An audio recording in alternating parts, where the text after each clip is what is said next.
नरेंद्र खेडेकर, यवतमाळ वाशिम संजय देशमुख, मावळ संजोग वाघेरे पाटील, सांगली चंद्रहार पाटील, हिंगोली नागेश पाटील अष्टीकर, संभाजीनगर चंद्रकांत खैरे, धाराशिव ओमराजे निंबाळकर, शिर्डी भाऊसाहेब वागचौरे, नाशिक राजाभाऊ वाजे, रायगड अनंत गीते, सिंधुदुर्ग रत्नागिरी विनायक राऊत, ठाणे राजन विचारे, मुंबई ईशान्य संजय दिना पाटील, मुंबई दक्षिण अरविंद सावंत, मुंबई वायव्य अमोल कीर्तीकर, परभणी संजय जाधव आणि मुंबई दक्षिण मध्य श्री अनिल देसाई अशा 17 नावांची घोषणा माननीय शिवसेना पक्षप्रमुख उद्धव ठाकरे साहेबांनी केलेली आहे आणि एकूण 22 जागा शिवसेना लढते आहे साधारण. उरलेली जी नावं आहेत 5 ही येत्या 2 दिवसात जाहीर केली जातील. त्याच्यामध्ये मग पालघर असेल, कल्याण डोंबिवली असेल, त्यानंतर मुंबई उत्तर असेल, हातकलंगणे असेल, अशी जी काही पालघर आहे उमेदवार निश्चित झालेले आहेत. पण त्या संदर्भात नावांची घोषणा ही येत्या 24 तासात किंवा पुढल्या अजून 2 दिवसात होईल.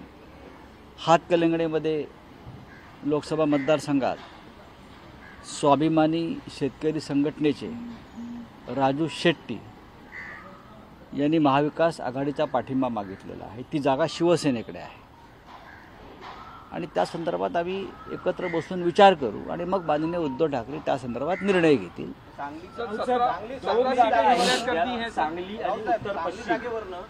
सांगली काँग्रेसचा दावा आहे, उत्तर पश्चिम मध्ये काँग्रेस मुंबई माजी अध्यक्ष संजय निरुपम हेही दावा करतात. त्या 2 जागा तिढ्याच्या आहेत.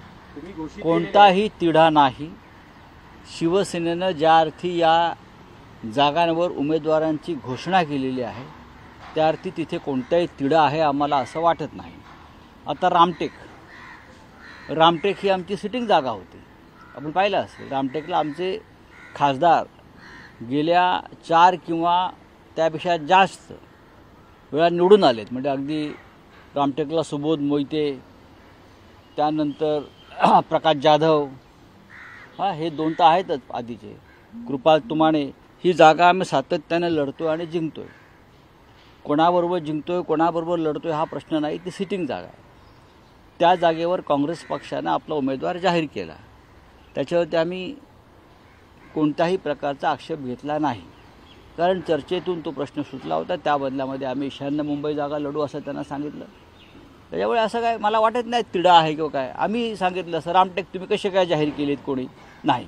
महाविकास आघाडीमध्ये हे झालेले निर्णय आहेत आणि ते आम्ही एकत्रित जाहीर करतो.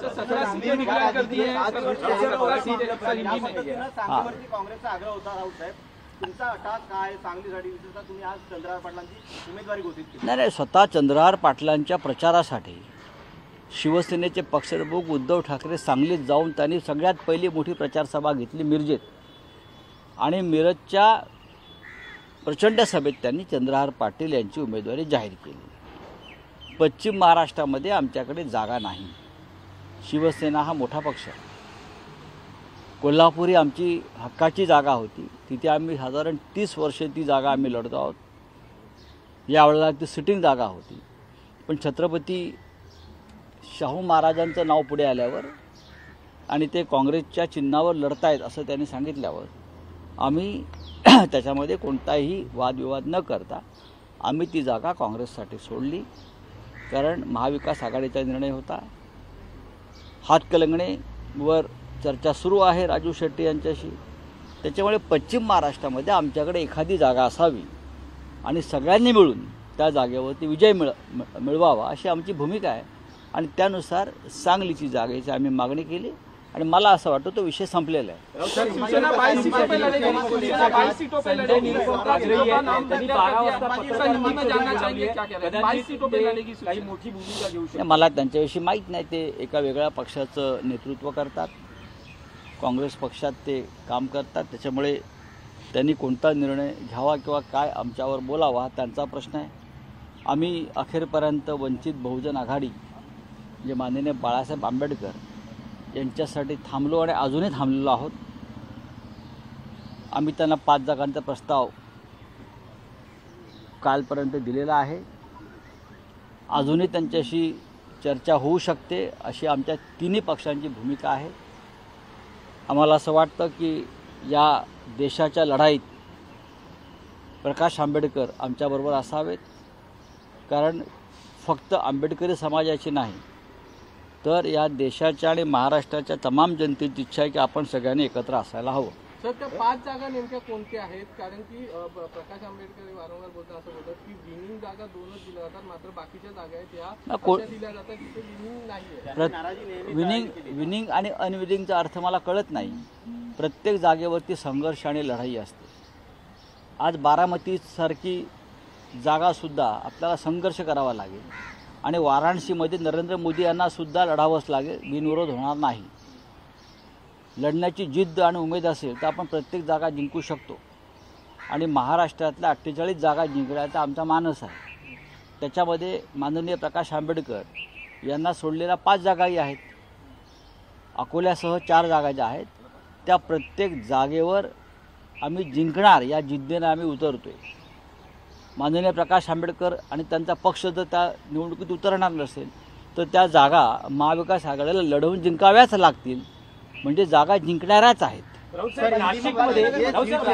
नाशिकमध्ये विजय करंजकर यांचं नाव सर्वाधिक चर्चेत होतं. जे नाव समोर येत आहे राजाभाऊ वाजे, तर काय असं झालं की हे नाव विजय करंजकर हे शिवसेनेचे ज्येष्ठ आणि निष्ठावंत असे शिवसेनेचे पदाधिकारी आहेत. आपल्याला माहीत असेल की राज्यपाल नियुक्त आमदारकीसाठी सदस्यासाठी विधान परिषदेत जी नावं पाठवली होती त्यात विजय करंजकर यांचंही नाव होतं. ते त्यामुळेच अत्यंत कडवट शिवसैनिक आहेत. अनेक नावांचा विचार झाला नाशिकमध्ये, त्यात त्यांचं नाव आघाडीवर होतं हे नक्की. त्याच्यामुळे कोणाला कापून किंवा कोणाला घरी बसून उमेदवारी कुठे दिली नाही. प्रत्येक मतदारसंघात एकापेक्षा जास्त उमेदवार चर्चेत असतात आणि इच्छुक असतात. त्या सगळ्यातून ही निवड परिस्थिती आणि स्थिती पाहून केलेली आहे. अंबादास दानवे हे सुद्धा छत्रपती संभाजीनगरसाठी इच्छुक होते. चंद्रकांत खैरे यांना उमेदवारी देण्यात आली. चंद्रकांत खैरेची उमेदवारी जाहीर केली आहे. अंबादास दानवेची नाराजी तिथे काय होती? मला वाटत नाही कोणाची नाराजी आहे. शिवसेनेमध्ये किंवा लोकशाहीमध्ये इच्छा व्यक्त करणं लढण्यासाठी हा अपराध नाही. जर संभाजीनगर असेल, नाशिक असेल, हिंगोली असेल, मुंबई असेल, अन्य ठिकाणी जर कोणी लोकसभा निवडणूक लढण्याची इच्छा व्यक्त केली असेल आणि त्यांच्याशी आम्ही चर्चा केली असेल त्यात चुकीचं काय? पण उमेदवार हा एकच असतो, एकालाच उमेदवारी द्यावी लागते. सर, 17च्या व्यतिरिक्त आपण अजून काही नावं सांगितली ज्या जागांची 2 दिवसात यावी, मात्र यात जळगावचं नाव नाही घेण्यात आलं. जळगाव प्रामुख्याने जिथे उद्धव ठाकरे आणि आदित्य ठाकरे यांनी देखील यापूर्वी आहे ना. जळगाव आहे, पालघर आहे, कल्याण डोंबिवली आहे, त्यानंतर मुंबई उत्तर आहे. आहेत ना ही नावं. ह्याच्यावरती चर्चा होईल. आता संपत आलेली आहे. उमेदवार निश्चित झालेले आहेत. दुसरी यादी आम्ही आज उद्याकडेच जाहीर करू. भाजपनं केंद्रीय निवडणूक आयोगापुढे तुमच्या विरोधात तक्रार नोंदवली आहे. पंतप्रधान नरेंद्र मोदी यांच्या तुम्ही आक्षेपार्ह केलेल्या मी कोणताही आक्षेपार्ह विधान सन्माननीय प्रधानमंत्री नरेंद्र मोदी यांच्याविषयी केलेलं नाही. दिल्लीचा एकंदरीत कारभार हा तुगलकी पद्धतीचा किंवा औरंगजेबी पद्धतीचा आहे असं म्हणणं त्याला आक्षेप घेण्यासारखं काय आहे? त्याला हुकुमशाही म्हणतात. औरंगजेबाचा कारभार, हिटलरचा कारभार, कोणी हिटलरशाही म्हणतं. आम्ही महाराष्ट्रात आहोत, आम्ही औरंगजेबाचा कारभार म्हणतो. त्यात आक्षेप घ्यावा असं काय आहे? त्यांनी त्यात सुधारणा करावी. सर, आपण घोषित केलेले अमोल कीर्तीकर यांना आज ईडीचं समन्स आलं आहे, आजच हजर राहा असं देखील त्यात नमूद करण्यात आलं आहे. जाणीवपूर्वक दबाव तंत्र वापरलं जात आहे. जे केजरीवाल यांच्या बाबतीत होतंय तेच महाराष्ट्रात मुंबईमध्ये शिवसेना, राष्ट्रवादी आणि काँग्रेसच्या बाबतीत होतं. पण कीर्तीकर असतील, अमोल कीर्तीकर असतील किंवा आम्ही सगळे असू, कोणत्याही दबावाला बळी पडणार नाही. तुम्ही ईडी लावा, CBI लावा, आणखीन काही लावा, ही तुमची सगळी हत्यारं भविष्यात बोथट ठरतील. आणि केजरीवाल हे मुख्यमंत्री म्हणून अजूनही तुरुंगातून काम करतायत आणि त्यांची लोकप्रियता ही मोदींपेक्षा जास्त झालेली आहे. अमोल कीर्तीकर यांना जर ईडीने अटक केली तर त्यांची उमेदवारी त्याबद्दल काय भवितव्य काय? शुभ बोलरे नाऱ्या असं मी म्हणतो. नाही, पण तुरुंगातून ते निवडणूक लढतील की उमेदवार बदलला जाईल? समजा अजिबात उमेदवार बदलला जाणार नाही. अमोल कीर्तीकरांच्या पाठीशी संपूर्ण शिवसेना ठामपणे उभी आहे.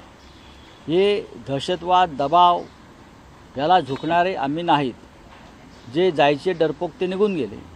आम्ही लढणारे लोक आहोत. त्यात अमोल कीर्तीकर आहेत. आम्ही लढू आणि वायव्य मुंबईची जागा जी अमोल कीर्तीकरांची उमेदवारी आम्ही जाहीर केली आहे तिथे त्यांचीच उमेदवारी कायम राहील. सर, भगतसिंग कोश्यारी यांनी अंबानींकडनं देणग्या घेतल्या असल्याची माहिती आता फक्त अंबानी, अजून काही नावं येतील. राजभवनामध्ये कुठे रोखे घोटाळा सुरू होता तर कुठे डोनेशन घोटाळा सुरू होता. राजभवनात बसून राज्यपाल एक तर सरकार पाडत होते किंवा उत्तराखंडमधला त्यांच्या संस्थांसाठी इथे बसून देणग्या गोळा करत होते. हा अनैतिक असा कारभार राजभवनातून सुरू होता. याच्यावर खरं म्हणजे भारतीय जनता पक्षानं एक भूमिका स्पष्ट केली पाहिजे की राजभवनामध्ये सुद्धा खंडणी सत्र सुरू होतं का त्या काळामध्ये. महत्त्वाचं असं पद आहे राज्यपाल आणि या महत्त्वाचं घटनात्मक पद आहे.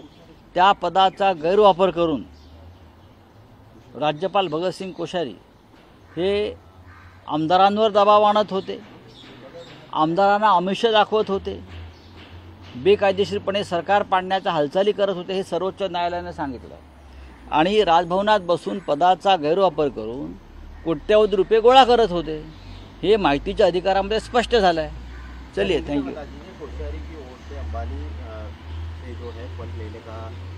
Miss use of Raj Bhavan,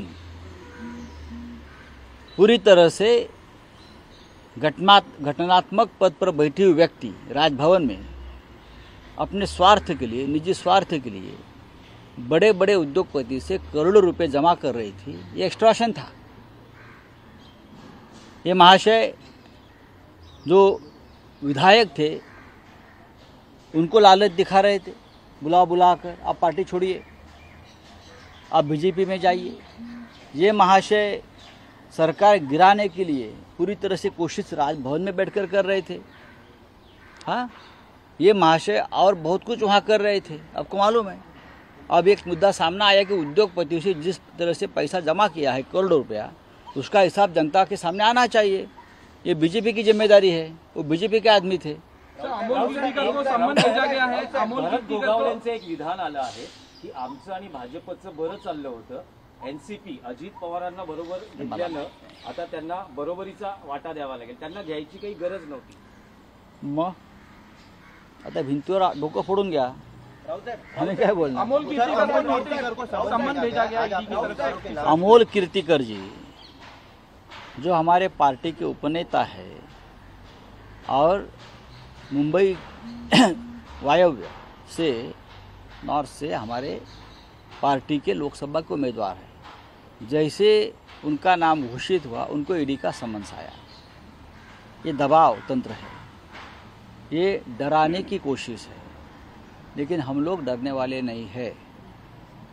Amol Kirtikar हे हमारे उमेदवार रहेंगे. नेहमी परंपरा राहिलेली आहे शिवसेनेची की सामनामधून यादीच जाहीर होत होती एकंदरीत उमेदवाराची, पण तुम्ही डेस्कवरून आज जाहीर केलं, नेमकं कारण काय?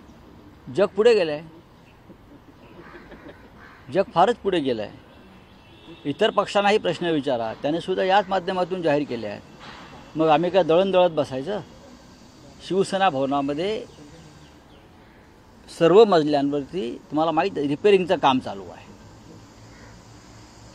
सर्वमधली जिथे आम्ही पत्रकार परिषद घेतो तिथेही काम चालू आहे. कालच तिथे मी जाऊन आलो, पाहून आलो. तिथे मोठ्या प्रमाणात काम सुरू आहे. त्याच्यामुळे तिथे सध्या बसता येत नाही.